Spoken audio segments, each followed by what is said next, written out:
የበረራ ቀን የነበረ ወደ ኢትዮጵያ የምሳፈርበት ቀን ነበረ። ዛሬ ማክሰኞ በቀን 21ኛ ወር ላይ በፈረንጆች አቆጣጠር እና የሆነ መሰናከል ገጥሞኝ ከበረራ ተመልሻለሁ ማለት ነው። አሰላሙ አለይኩም ወራህመቱላሂ ወበረካቱ።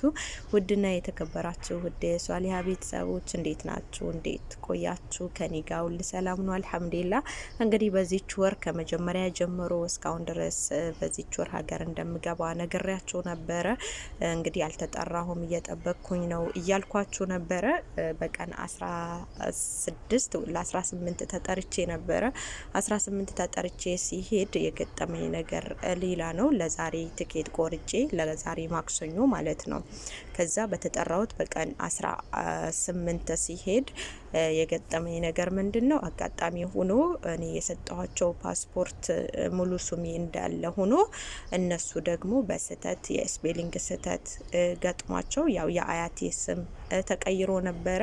ያንን ደግሞ ግዴታ ማስተካከል ስላለባቸው አሻራ ሳልሰጥ አልሰጥም አሻራ በሱ ብዬ ተመልሻለሁ። ምክንያቱም የገባሁበት አሻራ ሙሉ ስሜ ትክክል ስለሆነ እንደገና ደግሞ ስወጣም እንደዛው መስተካከል አለበት። አንድም ስፔሊንግ መበላሸት የለበትም። ሳውዲ አረቢያ ታውቃላችሁ፣ አንድ የሆነ ነገር ስትገቡ ከነበረው ስትወጡ ደግሞ ስማችሁ ከተበላሸ ያው በወንጀል ነው የምትያዙት። ስለዚህ አሻራ ሳልሰጥ ስሜ ተስተካክሎ መምጣት አለበት ብዬ የውላችሁ ቲኬት ዛሬ ነበር በረራዬ የቆረጥኩት ቲኬት እንደምታዩት ነው። እዚህ ጋር ሙሉ ስሜ ኢትዮጵያ የምገባበት ሰዓት ሁሉ ነገር ተጽፎበት ያው እንደምትመለከቱት ነው። ዛሬ በቀን 20 በፈረንጆች አቆጣጠር አንደኛ ወር ላይ በቀን 20 ማክሰኞ እለት በዛሬ ነበረ በረራዬ።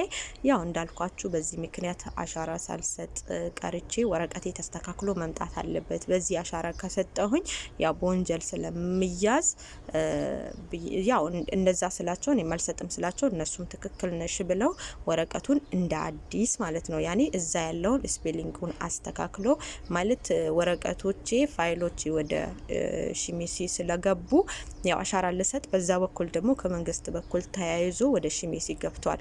እኔም ደግሞ በሰዓቱ ወደ ሺሜሲ ነበረ ሊሄድ የነበረው ማለት ነው። መች ቀን ነው? በቀን 18 ማለት ነው። እና ያው አልሰጥም አልሄድም ብያቸው እነሱም ደግሞ ትክክለሽ ወረቀቱ ተስተካክሎ መምጣት አለበት ችግር ይፈጥራል ብለው ወረቀቱን ለማስተካከል እዚህ ያሉ ኮሚኒቲዎች ማለት ነው የኢትዮጵያ ኮሚኒቲዎች እዛ ጋር የሚሰሩት ያንን አስተካክለን እኛ እንመጣለን፣ አንቺ ደግሞ በቀጣይ ሌሎች ሲጠሩ አብረን እንጠራሻለን ብሎኝ ያው በረራዬ በዚህ ምክንያት ነው የተቋረጠው። ዛሬ የምበርበት የነበረ ቀን ነበረ። አላህ ለኸይር ይሆናል ያስቀራኝ። ይህንን ጉዳይ የገጠመኝ ለኸይር ይሆናል። በዚያ መጀመሪያ በዚህ ቹር በቀን 11 ነበረ እጠራለሁ እሄዳለሁ ብዬ አልኳችሁ። ያው በጣም ህዝብ ስለበዛ ወረፋ ስለበዛ በወረፋ እያደረጉት ነበረ። ለኔ ደግሞ የደረሰኝ ወረፋ በቀን 18 ነበረ። ስለዚህ በቀን 18 አሻራ ሰጥቼ በቀን 20 ወጣለሁ ብዬ ነበር ትኬት የቆረጥኩት። አልሙሂም አልተሳካም። አልሐምዱሊላህ ለኸይር ይሆናል።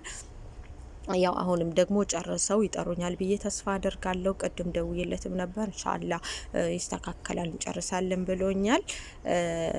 እና ለእናንተ ማለት የምፈልገው ነገር በጥለብ ጠፍታችሁ ሊሆን ይችላል። በተለያየ ምክንያት ሳውዲ ገብታችሁ አጋጣሚ ሆናችሁ ከኮንትራት ቤት አልተሳክቷላችሁ ወጥታችሁ ሊሆን ይችላል። በዚያራ መታችሁ ሊሆን ይችላል። በተለያየ ነገር መታችሁ አጋጣሚ ሆኖ እናንተ በጥለብ ጠፍታችሁ ሰዎቹ ራሱ አመልክቶባችሁ ከሆነ እንደኔ አይነት ስተት እንዳይገጥማችሁ። አሁን እኔ የስም ስተት ነው። እናንተ ደግሞ ሰዎቹ ከሷችሁ ከሆነ ክስ ካለባችሁ ምናምን ይህ አሁን የምሰጣችሁ መረጃ ይጠቅማችኋል። ለመሰላችሁ እኔ አሁን መግቢያ ላይ የቆረጥኩትን ትኬት አይታችኋል። ያ ማለት ሙሉ ከፍያ አይደለም የቆረጥኩት። ሄድኩኝ አየር መንገድ ላይ ማለት ነው ኢትዮጵያ አየር ላይንስ ሄድኩኝና ትኬት ስቆርጥ ወንበር ብቻ ነው እንትን ያልኩት፣ ወንበር ብቻ ነው ይዤ የመጣሁት። ምክንያቱም ሙሉ ከፍዬ በሆን ኖሮ ይውላችሁ ይህ መሰናከል ገጥሞኝ ነበረ፣ የስሜ ስህተት ማለት ነው። ስለዚህ ክሳራ ነበረ። 700 ሪያል ሊሆን ይችላል፣ 900 ሊሆን ይችላል። ታውቃላችሁ ያን ሁሉ ከስሬ ነበረ ማለት ነው። እኔ ደግሞ ምንድነው ያደረኩት ሙሉ ባልከፍል ችግር አለው ወይ ሆሮፋ ቢይዝ ስለው ምንም ችግር የለውም ብቻ አንቺ እዛ ስጨርሺ ሙሉ ክፍያ ትከፍያለሽ። አሁን ግን 50 ሪያል ከፍለሽ ወንበር ያዥ ያለኝ 50 ሪያል ከፍዬ ይሄንን ወረቀት ሰጠኝ ማለት ነው። እና ጨርሼ ስመጣ ደግሞ ሁሉ አሻራ ቦታ ምንም አይነት ነገር ከሌለብኝ ልክ እኔ እንዳልኳችሁ እኔ አሁን የስም ስህተት ገጥሞኛል አይደል? እናንተ ደግሞ ሰዎቻችሁ በፊት የጠፋችሁባችሁ ሰዎች ክስ መስርቶ ከሆነ በተለያየ ነገር ምክንያት አሻራ ቢመልሳችሁ እናንተ ደግሞ ያንን ገንዘብ አትበሉ ማለት ነው። ምክንያቱም ይህ ትኬት የተገዛው አሁን 50 ሪያል ነው። ምን እንደሚፈጠር ስለማይታወቅ ሙሉ ከፍላችሁ እንዳትከስሩ ማለት ነው። አሁን እኔ ከስሬ ነበረ። ሙሉ ከፍዬ በሆን ኖሮ ሙሉ የቲኬቱን ገንዘብ ከፍዬ በሆን ኖሮ እንደዚህ ያው ክሳራ ነበር። ምክንያቱም ዛሬ ቀርቻለሁ። ለዛሬ ነበር በረራይ እና ምንድነው ያደረኩት ሂጄ እንዳልኳችሁ ጠየቅኳቸው። ችግር የለውም የወንበር ያዥ ተባልኩኝ። ወንበር ያስኩኝ። የወንበር 50 ሪያል ከፈልኩኝ። ጨርሰሽ ስትመጪ ደግሞ ሙሉ ትከፍያለሽ አለኝ ማለት ነው። ሌላው ደግሞ እናንተ አሁን በዛ ቀን በወንበር ባዛችሁበት ቀን መሳፈር ካልፈለጋችሁ ደግሞ ያው እዛ ከተስተካከላላችሁ ኢሻራ ላይ ምንም አይነት ነገር ከሌለባችሁ የመውጫ ቪዛ ከተሰጣችሁ የምትወጡበት ቪዛ ማለት ነው ምን ታረጋላችሁ? ትመጡና ብር ከፍላችሁ ሙሉ ለፈለጋችሁት ቀን ማራዘም ትችላላችሁ። ካልሆነ ደግሞ ብሩን ከፍላችሁ በዛው ባላችሁ ቀን መጀመሪያ 50 ሪያሉን በቆረጣችሁበት ቀን በራለው ባላችሁ ቀን ሙሉ ገንዘቡን ከፍላችሁ ወደ ሀገራችሁ ትሳፈራላችሁ ማለት ነው። አሁን ግን እኔ ያደረኩት ምንድነው ስሜ መቼ ተስተካክሎ እንደሚመጣልኝ መቼ እንደምጠራ ስላላወቅኩኝ ያው ያቺ 50 ሪያል ተቃጠለች ማለት ነው። ግን ባቅ ኖሮ ደግሞ ጨምሬ ያኔ ስሜ ተስተካክሎ የሚመጣው ቀን ባቅ ኖሮ ደግሞ ያቺ 50 ሪያልም አትቃጠልም ነበረ። ብሩን ሙሉ ጨምሬ አስረዝመው ነበር። ግን አሻራን ቦታ ደግሞ ምን እንደሚመጣ ስለማይታወቅ ደግሞ እሱም ትቃጠል ብዬ ሁለተኛ ነገር ደግሞ ያው በስሜም ተስተካክሎ መቼ እንደሚመጣ ስላላወቅኩኝ ያው ትቃጠል ብዬ ትቻለው ማለት ነው። ሙሉን ከፍዬ ብሆን ኖሮ ያው ከባድ ነበረ። 700 ሪያል ብቻ ነኝ እንጃ እንደዛ አካባቢ ይሆናል።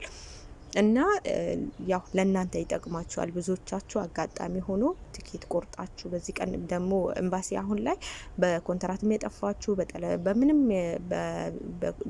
በዚያራ ቪዛም የገባችሁ በኡምራም የገባችሁ በምንም የገባችሁ ሊሲፓሲ ሲጨርሱ ወደ ሀገር በቃ በስማ ቦታ ልትሄዱ ስትሉ የትኬት ወረቀት ይዛችሁ ኑ ነው የሚባለው። ስለዚህ በዛ ሰዓት ላይ ሙሉ ክፍያ ከፍላችሁ የሚገጥማችሁን አሻራ ቦታ ስለማታውቁ ሙሉ ክፍያ ሳትከፍሉ ኢትዮጵያ አየርላይንስ ሄዳችሁ ኢትዮጵያ አየር መንገድ ማለት ነው እዛ ሄዳችሁ ይሄንን 50 ሪያል ከፍላችሁ ወረፋ ያዙ እና ቀጥታ ትክክለኛ ነው። ይሄ ኦሪጂናል ነው። እዛ ከተሳካላችሁ እንዳልኳችሁ ቅድም ሙሉ ከፍላችሁ ታስረዝማላችሁ። ካልሆነ ደግሞ ከተበላሽ ደግሞ 50 ሪያል ናት። ብትቃጠልም ምንም ማለት አይደለም። ያው 700 800 እስከ 1000 አውጥታችሁ ከምትከስሩ 50 ሪያሉ ከሰራ አይባልምና የኔ መንገድ ከተመቻችሁ ለሌሎቻችሁም ትምህርት ይሆናል ብዬ ነው። ለኔም ደግሞ ያው አንዴ ስራ ለቅቄ ወጥቻለሁ። አላህ እንዲያስተካክልልኝ አላህ ጋር እንዲያደርግልኝ ደግሞ ዱአ አድርጉልኝ። ሀገር ደግሞ በሰላም ገብቼ ያለውን ነገር ሁሉ ማሳወቃችሁ ይሆናል። ሁላችሁም ዱአ አድርጉልኝ። ይሄ ነገር ደግሞ ይጠቅማችኋል። ቲኬት 900 800 አውጥታችሁ ቆርጣችሁ ከሳራ እንዳትገቡ ወንበር በ50 ሪያል ቲኬት ይዛችሁ አሻራ ቦታ ሂዱ እላችኋለሁ ውዶቼ። አመሰግናለሁ ስለተከታተላችሁኝ። ለኔም ካይር ነገር ተመኙልኝ። በሌላ ነገር ደግሞ በሌላ ቪዲዮ ተመልሰን እስከምንገናኝ በያላችሁበት ሰላም ሁኑልኝ። ወሰላሙ አለይኩም ወራህመቱላሂ ወበረካቱ።